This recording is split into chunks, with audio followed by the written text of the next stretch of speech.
Hello everybody, welcome back to another Kerbal Space Program video. And today what you're looking at is a very big rocket that is going to be launching a artificial gravity space station to low Eeloo orbit. I don't know if there's a thing such as high Eeloo orbit, but either way, we're going to be launching in very bad frame rate, but don't worry, we will do it. We'll start time-lapsing it right about now. So, yeah, there's a lot of engines on this bottom stage, and it's a very big bottom stage. Like, this thing weighs multiple kilotons. It is very big, and I broke one of my antennas, but that's not important. So, like I said, we're going to be taking this artificial gravity rotating ring station to Eeloo. I thought that'd be a fun place to take a space station to. I haven't done an Eeloo space station, so I thought that might be a good idea. So I'll talk about that in a second. Right now I want to talk about this very big rocket on the bottom. We have like probably 80 to 100 vector engines on the bottom. It's a big number, but you know, we got to get moving. This thing weighs a lot. You can't be dilly-dallying. This thing actually does have pretty good TWR. It's about 1.65, and also it burns for a really long time considering the amount of engines it has.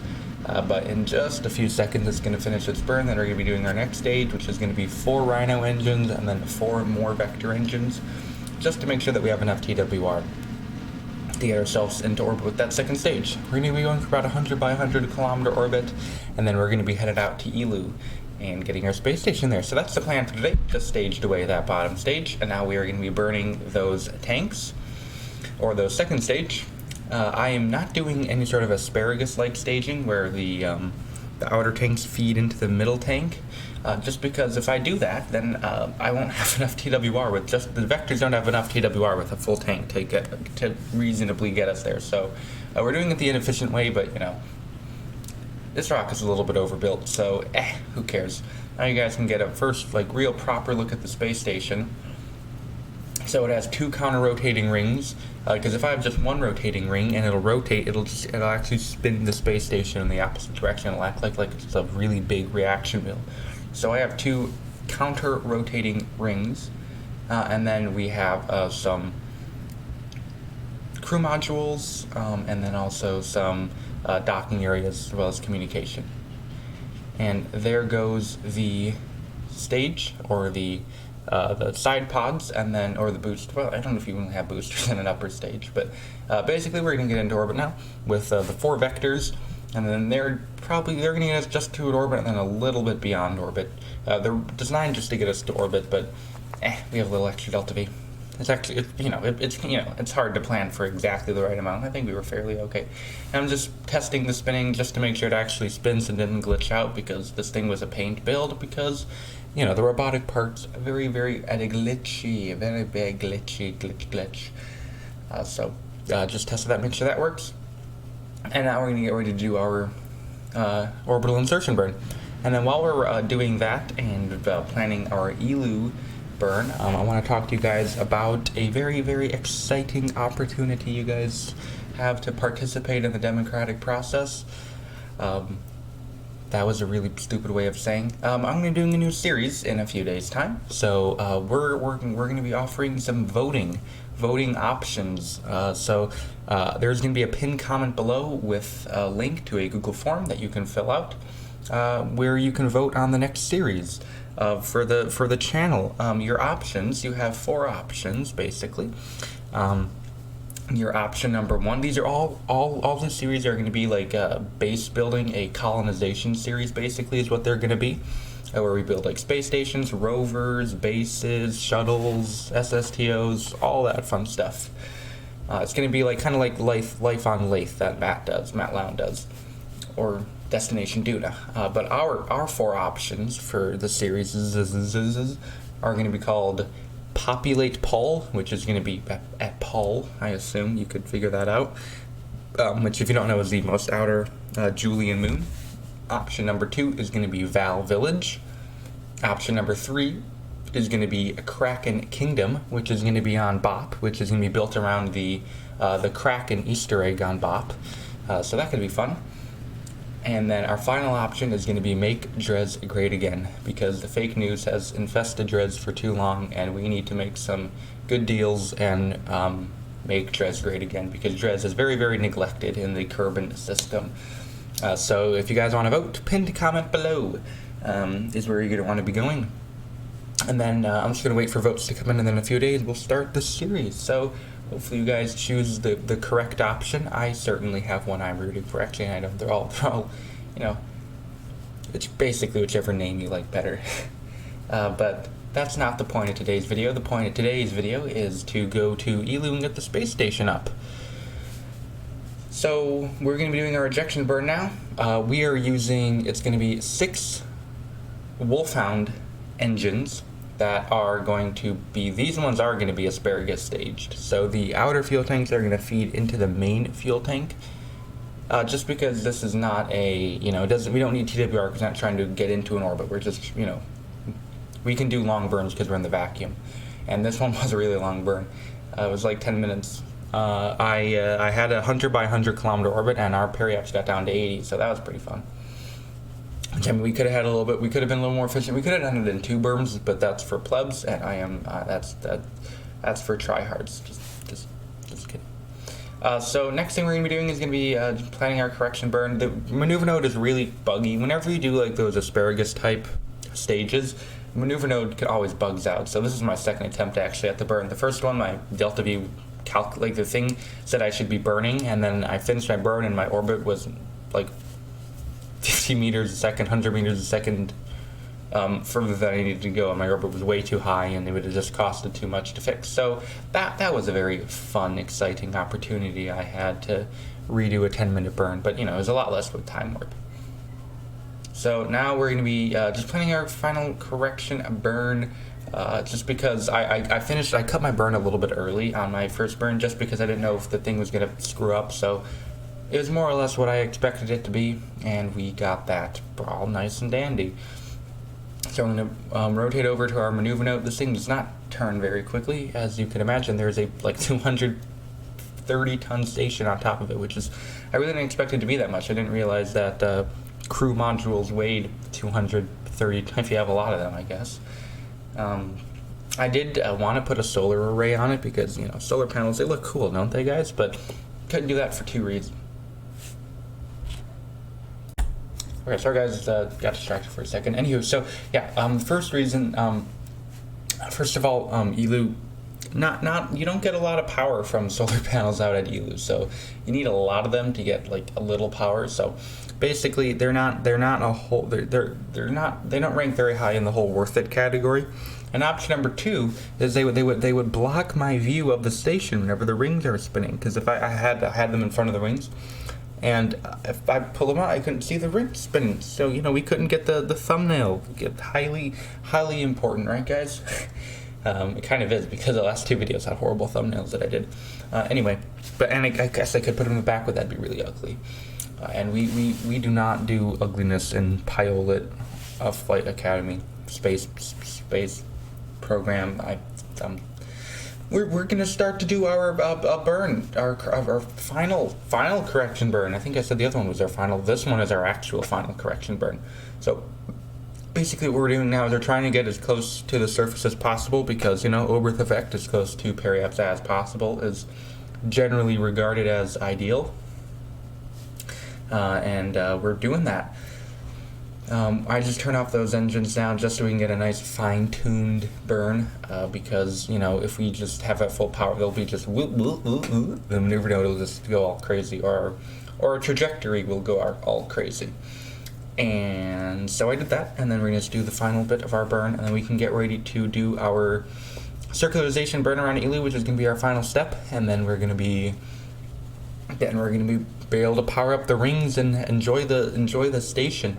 This thing was not fun to build. Actually, it was kind of fun, because I learned about the symmetry trick, which makes circular objects like possible. Thank you very much, Matt Lown.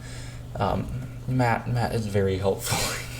He is a very, very helpful person. Probably the most helpful in terms of for my videos and stuff, for like getting inspiration about finding little tricks and stuff. Like I found like that you can, you rotate the ladder, or whatever it's called, the ladder, and then it look like a railing, or, you know, like this. You can do the symmetry glitch. Yeah, very helpful. I find him more helpful than like people like Strassenblitz or Bradley Wistons or people like that, just because they do like these super highly optimized part clip central, all that kind of stuff. And I don't usually build craft like that. I mean, because I'm sure that I could learn a lot of tricks from that, but don't really do craft like that. I like these a little more. And that broke, didn't it? Yeah, that was a big point of frustration. Is that I go into time warp and then my node would just move, my trajectory would just move, my periaps around Eeloo just move magically. This is an interesting game, isn't it? But I just said screw it after trying it a few times. So I'm like, okay, out we go. So we're doing that now, and like I was saying, yeah, I try to build a little more like looks are a slightly higher priority than function. I mean, maybe I want to beat the water speed record at some point. So if you guys want to see that, let me know, and I'll try and expedite that video. Because I'm not going to be touching the land speed record, which Bradley Wistons has. He also has the lightest SSTO, or the lightest orbital craft. People have asked me to do that, but I can't beat like 540 kilograms or whatever he had. It's ridiculous. Like, my only hope of beating his is like replicating his craft part by part, and then just trying to find one tiny like inefficiency that he has, and then do that. But that's basically just copying his idea. So unless I can come up with some groundbreaking idea, I don't think so. Another video I actually wanted to do for you guys was to show you guys how to do the rocket equation. If you don't know what the rocket equation is, it's basically a way to calculate delta V it's how delta V is calculated. And I was gonna learn it. It was gonna be super complicated, and I was gonna like kind of vlog it. And then it turns out it's a super easy equation. It's like 3 steps, so that didn't work. If you are wondering, it is delta V equals, oh boy, something. It's like 3 steps. You can Google it, but what I'm doing right now is, if we go back to the videos, I'm going to do my circular, or my just orbital insertion burner on Eeloo.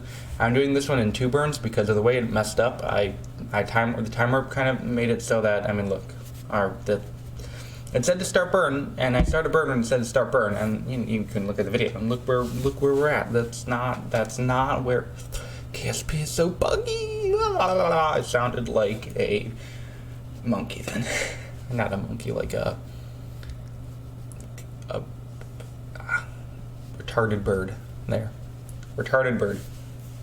Okay, so just finishing up that burn, and that is like not at all what I asked for, but we have extra delta V, so what we're going to do now is just going to speed the video up a lot more because you guys want to see the deployment. You guys do not want to see fiddling around with your nodes. Just try to get my orbit a little more circular and a little less elliptical.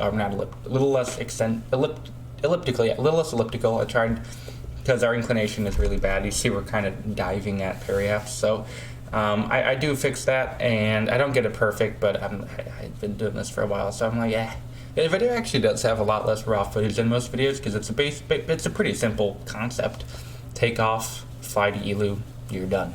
Like, you don't even have to land or get back or anything. It's so much easier to do it this way. Very happy, but the building took a little longer, and I had some stuff come up today which made recording this video painful, and I have to go somewhere in like 4 minutes, and this video has two-ish minutes left, and I have to hit start render so I can actually kind of render while I'm gone, and but today was a mess. So that's my story. If you're wondering why this video is coming out a little bit later, I think I'll do the premiere at, what's it about? I'll do it around 6 o'clock probably, Central Time. You guys, you'll know when the premiere comes out. I'm just talking to myself now because I was doing boring plane changes. But now we finished that, and now we can decouple our stage, and then it can lag, and I thought the whole thing was going to blow up, but it didn't. And that is our station in orbit. We did it, guys. And then all that's left to do is to just power up the rings and make sure those work, which a lot of times they don't. So basically what I have them set to is their minimum RPM. There's websites that you can have a look at your RPM. You can put your radius in and all that stuff. It told me like 11 or something. I think that's the wrong website because, I mean, look, even at 5 RPM, they spin quick. And there they go. Look, they're going, and they're canceling out, and oh, that just looks beautiful, mate. Beautiful. Looks like the back one's a little slow, but yeah, what can you do? One last thing I did want to do before we finished up today is you gotta do this. You gotta get a Kerbal out, and you gotta try and fly it between the rings. And they started to kind of bug out at this point, so I'm like, I better do it now before it explodes itself. So here we go. Just zoom. I think they sped up both of them. I have no idea why, but here we go. Oh, bad. Okay, so first try didn't work. So fly away, and then we're gonna try and come back in for round 2 of the stupidity. And yeah, it's really starting to go crazy here, as you guys can see. It's like, it's really starting to freak out. But here we go. Gotta go for it. Oh, we made it. Oh, would you look at that? Wow, it's there. Jeez. And then we whack, and then whack, all the whacking. But yeah, that's gonna do it for today's video. So hopefully you enjoyed the station. Hopefully you enjoyed the video. So I would like to thank you all very much for watching. Until next time, please rate or comment to this video. Once again, thank you for watching. We will see you next time, and